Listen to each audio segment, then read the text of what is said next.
Ai, que pergunta difícil. Já começa com uma pergunta. Quem sou eu?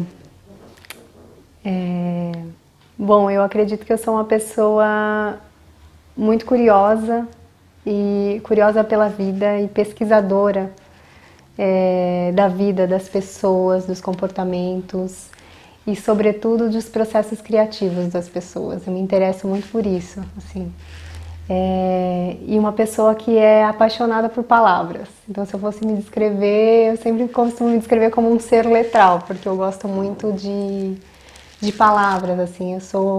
Desde pequena eu lembro da primeira palavra que eu escrevi, eu tinha um verdadeiro fascínio pelas palavras e isso se mantém até hoje.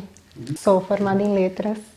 Eu fiz letras, formação em português e francês, bacharelado e licenciatura, depois segui os estudos em mestrado em literatura francesa. O coaching entrou na minha vida por meio da minha madrinha. A minha madrinha é psicóloga de formação e ela havia feito um curso de coaching em 2012. E nesse momento eu estava terminando meu mestrado, fazendo os preparativos para o casamento, enfim, uma série de mudanças na vida. E ela falou assim: olha, eu preciso de uma coaching pro bono, me explicou mais ou menos. Aí eu falei: ah, o que é esse coaching? Eu fui pesquisar, pesquisei tudo, como pesquisadora que sou, fui saber do que se tratava. Achei fascinante, falei: ah, eu topo ser sua coach, experimentar isso, vivenciar. E foi um processo muito revelador, muito estruturante para mim. Eu estava num processo bem cheio de coisas acontecendo e acho que o coaching me trouxe eixo. E esse fato já foi um primeiro passo para eu falar: nossa, isso é uma ferramenta legal. Eu achava que era uma ferramenta, não entendia, não tinha toda a dimensão do que é coaching, né?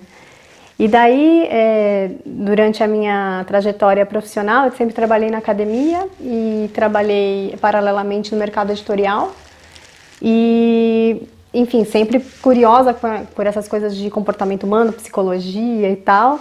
E aí, desde que eu tinha terminado o processo de coaching, eu comecei a estudar, pesquisar, enfim, artigos que tinham na internet.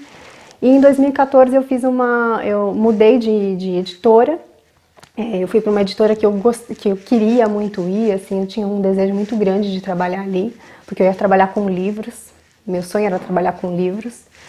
E antes eu trabalhava com apostilas e com educação à distância. Então eu falei: ah, aqui eu vou trabalhar com livros, desejei muito e consegui. Quando eu consegui foi um caos, assim, eu detestei o local, eu detestei o meu fazer.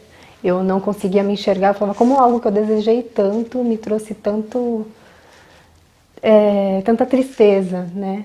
E daí foi um processo assim bem difícil e eu ficava: o que eu vou fazer? Eu preciso entender o que esse lugar tem para trazer para mim. Eu não queria desistir de jeito nenhum, assim, não era uma opção falar: vou largar o emprego. Eu queria entender o que é que aquele desejo tão grande que estava falido tinha para dizer para mim, de algo que, nossa, não me conheço, então, né?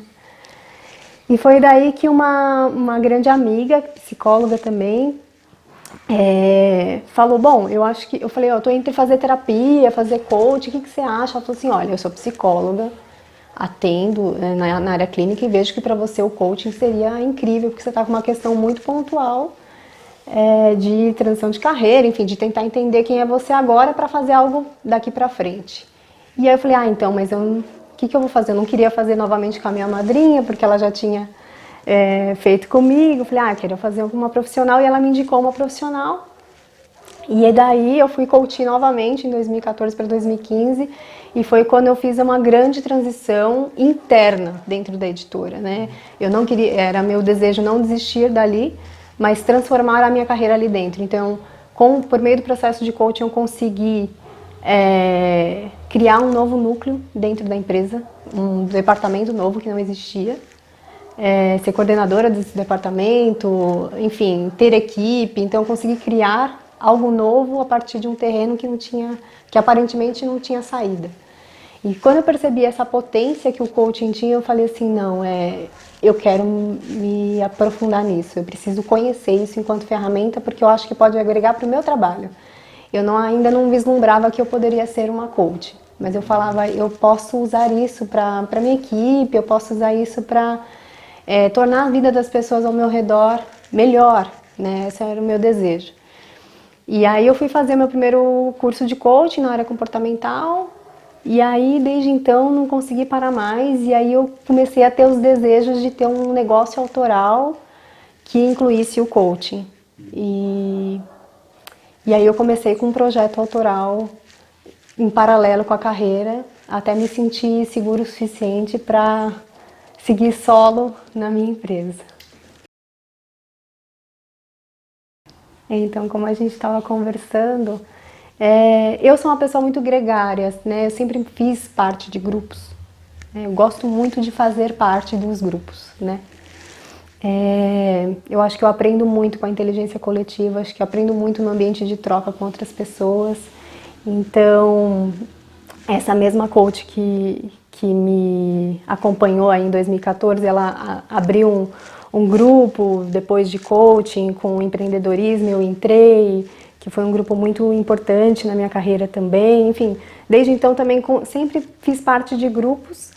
E daí eu tinha esse desejo, né, desse projeto autoral de ter um grupo que unisse todas as coisas que eu amava, que era, no caso, a parte de desenvolvimento humano, né, de comportamento e tal, de olhar para si, de ter um momento de autoobservação, de autoconsciência e literatura, que era o meu terreno de base, né? E então em 2016 eu lancei esse projeto com apoio de um grupo, que era o Põe no Mundo, que é esse grupo de empreendedoras. E eu lancei esse projeto com 7 encontros mensais para pessoas num bar aqui em São Paulo.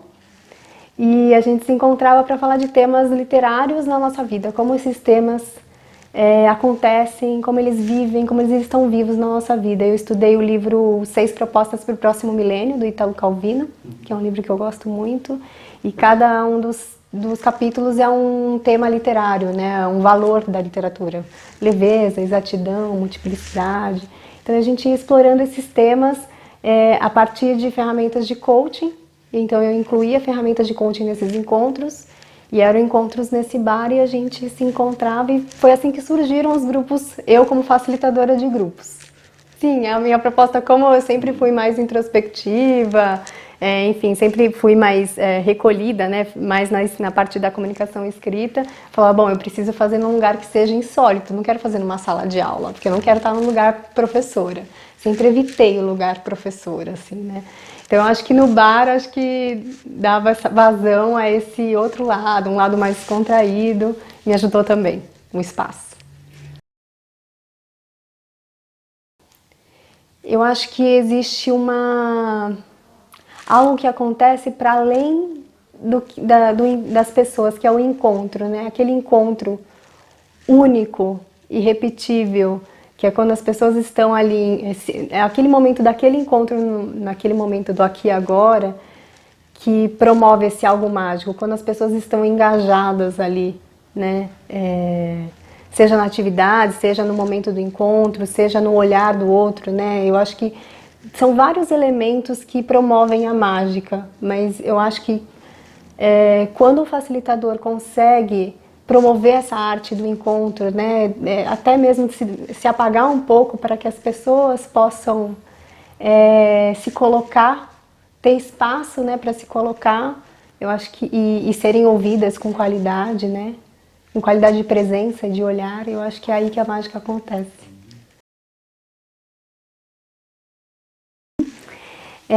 Então, na verdade, eu escrevi 2 artigos para a revista, né? Um na edição 36, se não me engano. E essa na edição 72, né? E esse artigo de grupos para mim foi um desafio para escrever, porque eu nunca tinha escrito sobre esse trabalho com grupos. Eu já havia escrito bastante sobre o trabalho com coaching ontológico, mas eu nunca tinha escrito sobre o trabalho com grupos. E daí eu pensei, falei, bom, eu quero conseguir dar um contexto de como que está o trabalho com grupos hoje no coaching, né? Então eu percebi, bom, comecei a analisar, existe o trabalho de coaching em grupo, o trabalho de coaching de grupos, o trabalho que a gente chama de team coaching, né, que está no mercado, né, de desenvolvimento de times e equipes. Então eu procurei, eu falei, bom, eu quero dar uma contextualizada, porque senão às vezes fica tudo no mesmo balaio e a gente não consegue perceber algumas distinções entre os trabalhos, e existe, né?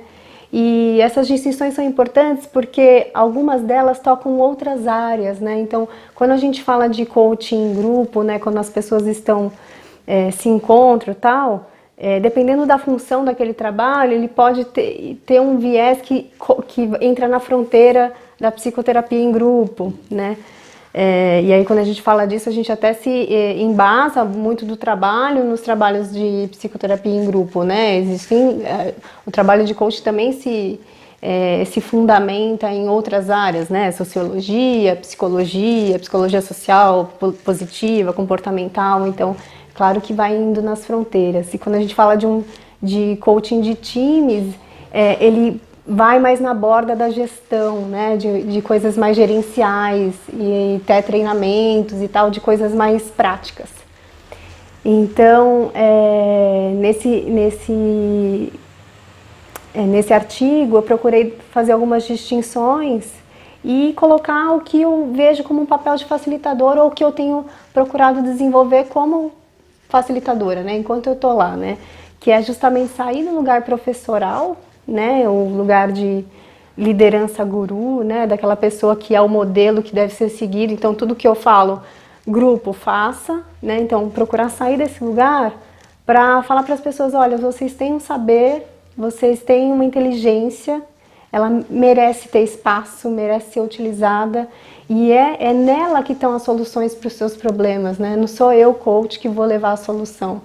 Eu quero levar uma estrutura que permita que essa solução que já existe emerja. Então, acho que é um pouco disso que eu quis tratar nesse artigo. Legal.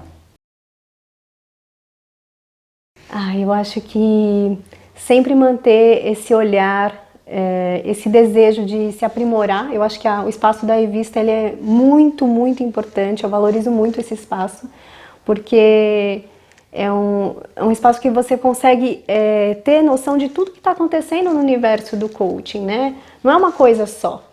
E aí quando você consegue ampliar o seu olhar para esse universo de possibilidades que as pessoas estão propondo com o trabalho com o coaching de uma forma ética e responsável, a gente consegue ter desenvolver uma visão crítica para o nosso próprio trabalho, né?